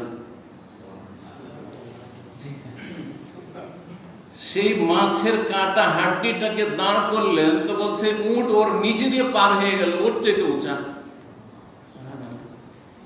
মরা ভাসছিল, বড় ভাসছিল না, সেখান থেকে শুকনোতে লাফ দিয়ে পড়ে গেছে। আর তারপরে তখন নবী সাহাবী এত ক্ষুধার্ত ছিলেন, সুবহানাল্লাহ। সেই অবস্থায় আল্লাহ দিয়েছেন এইরকম গনিমত, বিনা পরিশ্রমে রিজিক দিয়েছেন। জি, আল্লাহ রাজা। তো যাই হোক, শেষ করি। এটাই শেষ হাদিস। প্রশ্ন করেছিলেন সাহাবী কি সম্পর্কে? সাগরের পানি সম্পর্কে। কিন্তু পানির সাথে সাথে কিছু উত্তর দিলেন, পানিতে যেসব জীবজন্তু আছে সেগুলি মরে গেলেও তোমাদের ভালো। শুধু মাছ, মরা মাছ ভাসছে, গন্ধ হয়ে গেছে, রুচিগুলো খেতে পারে। গন্ধ হলে হারাম হয়ে যাবে। গন্ধ হলে সেটা স্বাস্থ্যের জন্য ক্ষতিকর যদি হয়ে গেছে, এত বেশি গন্ধ হয়ে গেছে, তাহলে খাবে না। কিন্তু মাছে গন্ধ হয় না, মাছ একটু নরম হয়ে গেছে, গন্ধ আছে, তাই কি হারাম হয়ে যাবে না? হারাম। ইবনে ওমর রাদিয়াল্লাহু তাআলা আনহু হতে বর্ণিত হাদিস, নবী সাল্লাল্লাহু আলাইহি ওয়াসাল্লাম থেকে তিনি বর্ণনা, আন্না রাজুলান সাআলাহু, জনৈক ব্যক্তি রাসূলুল্লাহ সাল্লাল্লাহু জিজ্ঞেস করল, মা ইয়ালবাসুল মুহরিম, ইহরাম অবস্থায় থাকা ব্যক্তি কোন পোশাক পরিধান করতে পারবে? মুহরিম ব্যক্তি যে ইহরাম অবস্থায় আছে সে কোন কোন পোশাক পরিধান করতে পারবে? তো প্রশ্ন সংক্ষেপ ছিল, কি পড়তে পারবে একটা বলে দিলেই তো, কিন্তু রাসূলুল্লাহ দেখলেন যে পরতে পারবে অনেক ধরনের কাপড়, আর যেগুলো পরতে পারবে না, পরিধান করতে পারবে না, সেগুলি সীমিত কয়েকটি। সুতরাং নেগেটিভটা বলি, যেগুলো পরিধান করতে পারবে না বলে দিলে বাকি যা ইচ্ছা দেখো, বাকি যা ইচ্ছা তাই করো। এই জন্য জিজ্ঞাসা করেছেন পজিটিভ, ইতিবাচক, আর উত্তর দিয়েছেন কি দিয়ে? নেতিবাচক দিয়ে। মুহরিম ব্যক্তি কি পরিধান করতে পারবে? ফাকালা, তখন রাসূল বলেছেন, লা ইয়ালবাসুল কামিসা ওয়ালাল ইমামাতা ওয়ালা সারাউইলা ওয়ালাল বুরনুসা ওয়ালা সাওবান মাসাহুর ওয়াল ওয়ারসু আও জাফরান। বলছেন যে মুহরিম ব্যক্তি, ইহরাম অবস্থায় থাকা ব্যক্তি জামা পরতে পারবে না, কামিজ। সেই জামা জুব্বার আকারে হোক, আর পাঞ্জাবির আকারে হোক, আর হাফ শার্ট, ফুল শার্ট হোক, আর যে কোনো গেঞ্জি হোক, সব জামা যা শরীরের ওপর ভাগকে ঢাকে তা হচ্ছে জামা। এক কথায় আরবি ভাষায় কামিজ কাকে বলে? শরীরের ওপর ভাগকে যা ঢাকে তা হচ্ছে কামিজ, যে সেটা মহিলা হোক অথবা পুরুষ হোক। আর নিচের ভাগকে যেটা ঢাকে সেটার নাম হচ্ছে এজার, যদি খোলা থাকে। কিন্তু সেটা যদি আপনার সেলাই করে না হয়, পা ঢোকাবার জন্য আছে, তার নাম সিরওয়াল হয়ে যায়। তার নাম কি হয়ে যায়? সিরওয়াল বা সিরবাল, দুটাই, বা দেওয়া হয়, অও দেওয়া হয়। সারাউইল ও বহু বচন, এখানে ওয়ালা সারাউ। বলছেন যে কামিজ পরতে পারবে না, ওয়ালাল ইমামা, আর পাগড়ি পরতে পারবে না।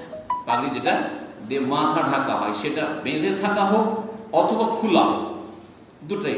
মাথা যা ঢাকা, মায়ামুর রাস, এমামা বা আমামার সংজ্ঞাই হচ্ছে মায়ামুর রাস, যেটা মাথাকে ঢেকে নেয় যে পোশাকটা, সেটার নাম হচ্ছে কি?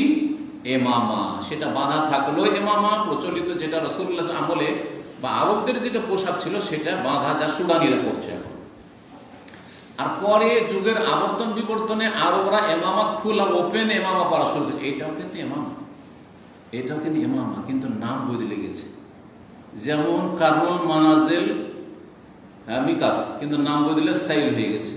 জুল হুলাইফার নাম আবিয়ার আলী হয়ে গেছে, হয়েছে না হয়নি? আল হাসান নাম বাহরাইন ছিল, আল হাসা হয়ে গেছে। যুগের আবর্তনে যেমন জায়গার নাম বদলে, সোনারগাঁও ঢাকা হয়ে গেছে। মুঘল আমলে সোনারগাঁওই ছিল। তো ঠিক ওই রকমই যুগের আবর্তন বিবর্তনে পোশাকের নাম চেঞ্জ হতে পারে, তো বা পোশাকের ধরন চেঞ্জ হতে পারে।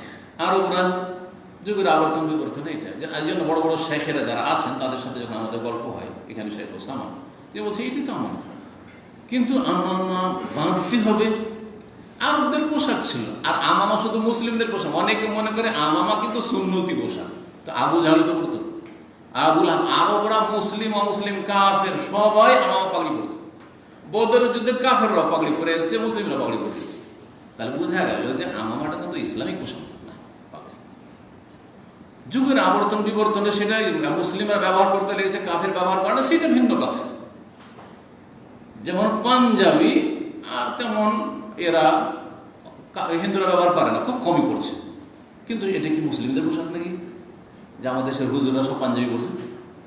জুব্বা, জুব্বা এটাও করে আরবদের পোশাক, এটা সে আরব মুসলিম পড়তে পারে। কেন লেবানন গিয়ে দেখেন, লেবাননে কোনো মুসলিম পড়তে পারে, মিশরে মুসলিম আছে খ্রিস্টান, তারাও পড়তে পারে, আরবদের কোনো বাধা আছে নাকি? না। তো কথা হচ্ছে যে লেবাসকে ইসলামী বলা, এটা আসলে ইসলামের বেশ কিছু শর্ত রয়েছে, ওগুলো শর্ত ঠিক থাকলে ইসলামী লেবাস। টাকনার নিচেও যদি জুব্বা চলে যায় ইসলামী লেবাস নেই, বুঝা গেছে? এমামা পাগড়ি, তাহলে মাথার উপরে এহরাম অবস্থা এটাও চলবে না, আর পাগড়ি বাঁধাও চলবে না, কোনোটাই চলবে না। এবার একটা চাদর গামছা দেওয়াও চলবে না মাথার উপরে পুরুষদের। ওয়ালা সারাউইল, এবং সিরওয়াল পায়জামাও চলবে না। জি হ্যাঁ, খোলা লুঙ্গি চলতে পারে, সেলাই করা লুঙ্গি চলবে না। সেলাই করে দিলে সেটা তখন ইজাত থাকে না। হ্যাঁ, সেলাইবিহীন অসুবিধা নেই। সাদা হচ্ছে উত্তম, সাদা কিন্তু ফরজ নয়। আজকালকার সমস্ত মানুষ যারা হজ উমরা করতে আসে অবাক হয়ে যাবে কেউ যদি রঙিন কাপড়ে, হ্যাঁ সবুজ কাপড় অথবা অন্য কোনো কাপড়, নীল কাপড়ে কেউ যদি এহরাম বেঁধে দেয়, গামছা, দেশীয় গামছা আছে, বড় গামছা, মশালা বড় বড় বাঙালি গামছা আছে না নেই? গামছা কেউ গায়ে দিয়ে যদি এহরাম বাঁধে, তোকে রাখবে? মুশকিল করে দিবে। কারণ জাহেল সমাজ, অজ্ঞ জায়েজকে না জায়েজ মনে করে, যেটা সমাজ করে না সেটা না জায়েজ। সুন্নত মুস্তাহাব হচ্ছে, উত্তম হচ্ছে সাদা পোশাক, যে কোনো অবস্থায়, আর বিশেষ করে এহরাম অবস্থায়। কিন্তু রঙিন কাপড় জায়েজ, রঙিন কাপড়ে এহরাম জায়েজ, রঙিন কাপড়ে কাফন দেওয়া জায়েজ। উত্তম হচ্ছে মাইয়েদের জন্য সাদা কাপড়, কিন্তু শর্ত না, কোনো শর্ত না, ফরজ না, কোটেই না। যার কাছে জ্ঞান আছে সে বিষয়গুলি জানবে, আর যার কাছে জ্ঞান নাই মনে করে আরে যেটা আমরা বাপ দাদা থেকে পেয়েছি সেটার নাম ধর্ম, আর যেটা পাইনি সেটা কোরআন হাদিসে থাকলেও সেটা ধর্ম না। এটাই তো না অবস্থা, এই বর্তমান অবস্থা। ওয়ালাল বুরনুস, আর বুরনুসও চলবে না। বুরনুস কি জিনিস? এমন জামা, যেই জামা মাথা ঢাকা জামা, সহজ ভাষায় কি বলবো, মাথা ঢাকা জামা, জুব্বা, আর জুব্বার সাথে অ্যাটাচ আছে কি টুপি। এই রকমের জুব্বা আপনার পশ্চিম আফ্রিকার লোকেরা, আলজেরিয়া, তুনিস, হ্যাঁ টিউনিসিয়া, মরক্কো, এসব দেশের লোকেরা পরে, দেখেছেন এরকম না? উঠিয়ে মাথা ঢেকে দিল, আমি দেখে ঝুলছে জুব্বার মতো, এইটা। আচ্ছা, শুধু এইটাই না, আজকালকার জ্যাকেট, যে জ্যাকেট, কেন জ্যাকেট যদি এখানে গলা কাটা থাকতো, গলা থেকে নিচে পর্যন্ত, তাহলে এটার নাম হতো কামিজ। জ্যাকেট নাই এখনকার নাম, কিন্তু এর নাম কি? অপর শরীর ঢাকছে, সুতরাং এর নাম কি? কামিজ। আর কামিজের সাথে যদি একটা টুপি এখানে ঝুলে, আর ওটাকে ঠান্ডার সময় মাথায় উঠিয়ে দিলেন, বা কখনো কখনো মাঠে উঠিয়ে দিলেন, তো এটার নাম বুরনুস। এটার নাম কি? বুরনুস। বুরনুস যখন চলবে না, তার এমন জামা চলবে না যেটা মাথা ঢাকা জামা, তাহলে টুপিও চলবে না। এর অবস্থায় কেউ যদি এহরামে কাপড় পরে আছে আর তার মাথায় একটা টুপি দিয়ে আছে, জায়েজ না জায়েজ? বলবো না জায়েজ। পুরুষের জন্য মাথা ঢাকা জায়েজ নাই, কিন্তু মহিলারা মাথা অবশ্যই ঢাকবে। আর বেগানা পুরুষ থাকলে চেহারাও ঢাকবে, আর বেগানা পুরুষ না থাকলে চেহারা করা, কিন্তু মাথা সবসময় ঢাকবে। আর এমন কাপড়ও পরবে না এহরামকৃত ব্যক্তি বা এহরামকারী ব্যক্তি যেই কাপড়কে স্পর্শ করেছে বা যেই কাপড় রঙা হয়েছে ওয়ার্কস নামক ঘাস দিয়ে। ওয়ার্কস নামক ঘাস দিয়ে যে কাপড়কে রঙা হয়েছে, প্রাচীন যুগে বিভিন্ন ঘাস দিয়ে কাপড়কে রঞ্জিত করা হতো, রঙা হইত, যাতে কালার হইত। তার মধ্যে একটি ছিল ওয়ার্স ঘাস। ওয়ার্স ঘাসের রঙালে রঙের সাথে সাথে সেন্টও হইতো, ওতে একটা সেন্ট আছে, ঘ্রাণ। আর যেহেতু সেন্ট সুগন্ধি এহরামের অবস্থায় জায়েজ নয়, সুতরাং ওয়ার্স নামক কাপড় দিয়ে রঞ্জিত কাপড় দিয়ে এহরাম করা জায়েজ নয়। তাহলে বোঝা গেল যে রঙিন কাপড় জায়েজ, কিন্তু ওয়ার্স নামক ঘাস দিয়ে রঞ্জিত হলে জায়েজ না। বুঝতে পেরেছেন? জি হ্যাঁ। আপনি জাফরান অথবা জাফরান দিয়ে রঞ্জিত যদি হয়তো বোঝা, কেন জাফরানে কি আছে? ঘ্রাণ আছে, সেন্ট আছে। সুতরাং জাফরান ব্যবহার করা বা জাফরানি কাপড়, জাফরানি রং হোক বা জাফরানের সুগন্ধি হোক কাপড়ে জায়েজ না। এরকমই আতর সুগন্ধি যদি হেরামের কাপড়ে থাকে জায়েজ নাই। গোসল করে নিয়ে আপনি বগলে টগলে শরীরে আপনার লাগিয়ে নেন, আতর লাগিয়ে নেন, কিন্তু কাপড়ে আপনি লাগাইতে পারবেন, হেরামের কাপড়ে আপনি আতর সুগন্ধি লাগাইতে পারবেন না। ফাইনাল ম্যাজিদের না নেই, উত্তম হচ্ছে স্যান্ডেল পরা, স্যান্ডেল পরা, জুতা না পরা এবং মোজা না পরা। মোজা পরবে না, আর জুতা যাতে টাকনাও ঢেকে যাচ্ছে এরকম জুতা পরবে না। টাকনার নিচ পর্যন্ত জুতা থাকলে অসুবিধা নেই, কিন্তু আজকাল মানুষ হারাম মনে করবে। আপনি যদি জুতা পরে যদি এহরাম বাঁধেন, তাহলে জুতাও না, আমার স্যান্ডেলগুলো তো দেখেছেন না, পেছন দিক তো কাটাই আছে। যে স্যান্ডেলগুলো আমি পরি সেই সময় পিছন দিক কাটা আছে, ওপরটা শুধু ঢাকা। মানে এই যে 5 রিয়ালে যে চপ্পল পাওয়া যায় স্যান্ডেল, ওই রকম নয়, ওপরটা ঢাকা আছে। তাতেই কত যে পাকিস্তানি ইয়ে চলেগা, ইয়া কিয়া পেনে কথা বোঝা গেছে? হ্যাঁ, বলবে যে এরা হয় জাহেল, আমাকে জাহেল বানিয়ে দিবে মূর্খ লোকে, আর না হলে বলে ওয়াহাবি আছে, আমাদের তরিকা মানেন না, ঠিক না? জি হ্যাঁ, অথচ সে জাহেল। জি হ্যাঁ, রাসূলুল্লাহ সাল্লাল্লাহু আলাইহি ওয়াসাল্লাম ফাইনাল মাজিদের না আলেন স্যান্ডেল পেলে ভালো, স্যান্ডেল যেটাতে বাধা আছে, বাধা এইটাকে আমরা বাধা বলে পরেটাকে। জি, আর ওপেন মানে জুতা দিয়ে ওপরটা ঢাকা থাকে, এরকম ঢাকা নাই। জি হ্যাঁ, কিন্তু সামান্য কিছু বেঁধে রাখার জন্য তো ঢাকা থাকবে। এটা স্যান্ডেল নাল। আর হেজা মানে জুতা, হেজা অনুত্তম কিন্তু জায়েজ। স্যান্ডেল যদি না পাই ফালিয়াল বাসিল খুফাইন, তাহলে মুজা পরে খালি পায়ে কি করে চলবে? পাথরের দেশ, হ্যাঁ, মরুভূমির দেশ, হাঁটতে পারবে না।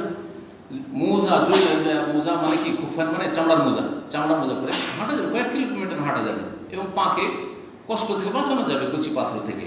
তো ফালিয়াল বাসিল খুফাইন, দুটো মোজা পরে নেবে। ওয়ালিয়াক্তাহুমা, তবে মোজা দুটোকে কেটে নেবে টাকনার নিচ পর্যন্ত, হাতে এখন তাহতাল কাবাইন, যাতে করে 2 টাকনার নিচে চলে আসে, মানে জুতার মতো হয়ে যায়। এ কথা বললেন না যে একবারে কেটে স্যান্ডেল বানিয়ে দিবে মোজাকে, বরং কি বললেন যে টাকনা নিচে করে। তাহলে বুঝা টাকনা, অধিকাংশ জুতা বা প্রায় জুতা, এই আর্মিদের জুতা ছাড়া আর এই কিছু যারা কিছু কাজ করে, বিল্ডিং লাইনে কাজ করে, অনেকে কিন্তু উঁচা আপনার জুতা পরে ঢাকা থাকে। এরকম যদি না হয়, টাকনার নিচ পর্যন্ত জুতা থাকে, তো সেটা পরে এহরাম বাঁধতে কোনো অসুবিধা নেই। স্যান্ডেল উত্তম, নবী সাল্লাল্লাহু আলাইহি ওয়াসাল্লাম স্যান্ডেলে এহরাম বেঁধেছেন, আর বলেছেন স্যান্ডেল না পেলে তোমরা জুতাতে অথবা মোজাতেও করতে পারবে, কিন্তু মোজাটাকে কি করবে? কেটে দিবে টাকনার নিচ পর্যন্ত। এই হুকুমটা ছিল হুদাইবিয়ার সন্ধির পরে যে উমরাতুল কাজা করেছেন তখনকার হুকুম, এটা যে মোজা কেটে দিতে হবে টাকনার নিচ পর্যন্ত। পক্ষান্তরে রাসূলুল্লাহ সাল্লাল্লাহু আলাইহি ওয়াসাল্লাম যখন বিদায় হজ করেছিলেন 10ম হিজরিতে, এটা গুরুত্বপূর্ণ একটা মাসলা জেনে রাখতে হবে, তখন যাদের কাছে স্যান্ডেল ছিল না তাদেরকে বললেন তোমরা মোজা পরে নাও, মোজা কাটতে বলেননি। এই জন্য সঠিক মত হচ্ছে গবেষকদের যে আগের হুকুমটি যে মোজা কেটে দিতে হবে টাকনার নিচ পর্যন্ত, এটা মনসুখ হয়ে গেছে বা উত্তম। কিন্তু যার কাছে জুতা স্যান্ডেল নেই, চামড়ার মোজা পরে থাকতে পারে, আর টাকনা ঢাকা থাকলেও তার জন্য জায়েজ, এবং তাকে কোনো রকম ফিদিয়া দিতে হবে না, ওজর তার জন্য জায়েজ।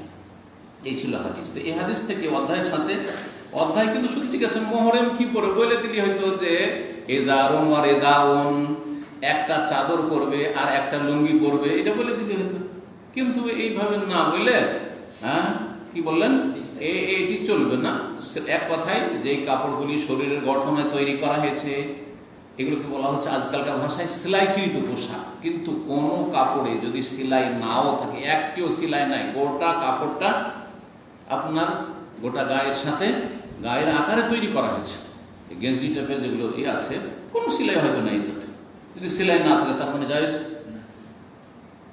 হাফ গেঞ্জি ধরে সেলাই নেই, কিন্তু শরীরের গঠনে তৈরি করা হয়েছে গোল করে, আপনার শরীরে ঢুকছে, তো ওইটাই সেলাই না, ওটাই সেলাই করা আছে, সুতো দিয়ে সেলাই করা থাক, অথবা কোনো সেলাইয়ের জোড় দেখছেন না কিন্তু গোটা শরীরে ঢুকছে, সুতরাং সেটা চলবে না। জি, জাঙ্গিয়া চলবে, আন্ডার প্যান্ট না চলবে না। অনেকে কিন্তু এহরামের নিচে আন্ডারপ্যান্ট পরে থাকে। আমি এরকম একটা বাংলাদেশি ছেলেকে পেয়েছি, আর সেই এর দিনে তার 8 তারিখে হজে আমার সাথে ছিল, হিজরা থেকে গিয়েছিল অনেক আগে, 2002-এর কথা বলছি। মাশাআল্লাহ অনেক খেদমত করেছিল, জাযাকাল্লাহ খাইর ছেলেটি, লেডিস মার্কেটে থাকতো। দেখছি মাগরিব হইতে যাচ্ছে আর দেখছি যে নিচে আন্ডারপ্যান্ট করে আছে। আল্লাহ আমাকে জিজ্ঞাসা করে, তুই ইলহামের মতো, আমি ওকে রসিকতা করে জিজ্ঞাসা করছি যে এহরাম বেঁধেছ? বলছে হ্যাঁ এহরাম বেঁধেছি। এহরামের নিচে কিছু পরে আছো নাকি? আল্লাহ আমাকে জিজ্ঞাসা করাচ্ছে, আমি তো দেখতে পাই না যে কি পরে আছে না পড়েছে, ভিতরে দেখাও তো যাবে না, মোটা কাপড় তো এহরামে। তুই এহরামের নিচে আবার জাঙ্গিয়া টেঙ্গিয়া পরে আছো নাকি? তো বলছে হ্যাঁ শুধু একটা জাঙ্গিয়া আছে, যে শুধু একটা আন্ডার প্যান্ট আছে। আল্লাহ আউজ বিল্লাহ, খুলো খুলো এখনই খুলাতে। জি হ্যাঁ, আল্লাহ আকবার। তো এই ছিল হাদিস, হ্যাঁ, যেখানে এগুলি করতে পারবেন। আর বাকি যে কোনো কাপড় সেটা সেলাইবিহীন, আর সেটা চাদরের আকারে আর লুঙ্গির আকারে, সেটা বাঙালি লুঙ্গি না, কেরালা টাইপের সাউথ ইন্ডিয়ান লুঙ্গি, মানে খোলা ওপেন লুঙ্গি, সেটা যে কোনোভাবে পরো, সেটা পাতলা পরো, মোটা পরো, সেটা নকশাওয়ালা, আজকাল যে হেরামের কাপড় নকশাওয়ালা আসছে, আর আমাদের দেশের থেকে তো সাদা সাদা থান থেকে কেটে নিয়ে চলে আসে, যে কোনো পরো, কোনো অসুবিধা নেই ইনশাআল্লাহ। এখানে আজকের আলোচনা শেষ করছি। ওয়াজাযাকুমুল্লাহু খাইরান। আল্লাহ রাব্বুল আলামিন আমাদেরকে দিন দুনিয়ার সার্বিক কল্যাণ দান করে, সমস্ত রকম অনিষ্ট বালা মুসিবত থেকে আল্লাহ যেন হেফাজত করে। সুবহান রাব্বিকা রাব্বিল ইজ্জাতি আম্মা ইয়াসিফুন ওয়া সালামুন আলাল মুরসালিন ওয়ালহামদুলিল্লাহি রাব্বিল আলামিন।